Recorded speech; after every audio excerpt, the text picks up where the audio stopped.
The Undeniable Favor of God, Achieving My Present by Walking in the Light of God's Love by Elizabeth Jean Bruce, Ph.D. Chapter 4, Part 1. God is holding my hand. Completing my postdoctoral training and California license to practice clinical psychology.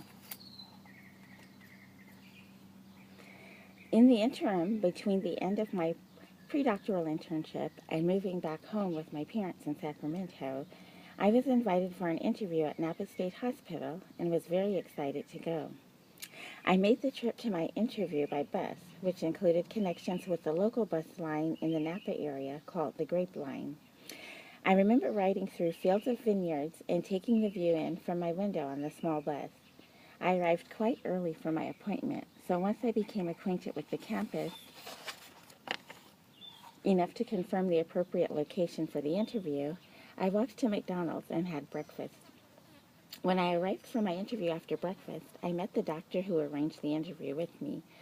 He guided me into a room where I was taken by surprise to find a panel of staff members sitting around a table where there was also a seat for me. This was my first time interviewing for a state job, so I was not quite aware it would be like a clinical exam. In my brain, the interview was going to be a pleasant conversation for the interviewers to find out more about my skills and interests, and for me to ask questions about the interviewer's expectations and desires for a new employee. I was quickly made aware that my clinical skills were about to be revealed in a moment of truth.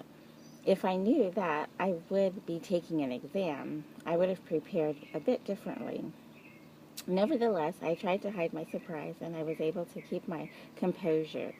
The staff on the panel were very friendly, polite, and patient. They gave me several clinical case scenarios and asked me how I would proceed with diagnoses and treatment in each case. The exam was recorded, and there was a tape recorder in front of me on the table, which added to my very slight case of nerves.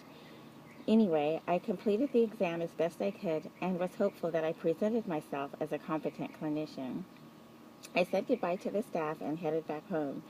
It was a generally quiet and peaceful day, with the sun shining and the climate just right, not too hot or too cold. I arrived home wondering how I was perceived during my exam/interview. After a few days, I received notice of my exam results in the mail. I was relieved to see that I had marginally decent grade. I passed my exam with a 70%. I was content with my results, considering I had not been prepared for my interview the way I would have liked. I was notified that I was now eligible for future exams as long as I remained available and was interested in available positions. This was good news for me to hear as well. I had not heard further from Napa State Hospital and gathered that I probably was not being considered for hire there. I began preparing to move back home with my parents in Sacramento. I located a storage facility in San Ramon where I moved carloads of my belongings whenever I had free time. I usually made several trips back and forth, taking items to storage. When I told a close friend at church I was moving, she offered to help.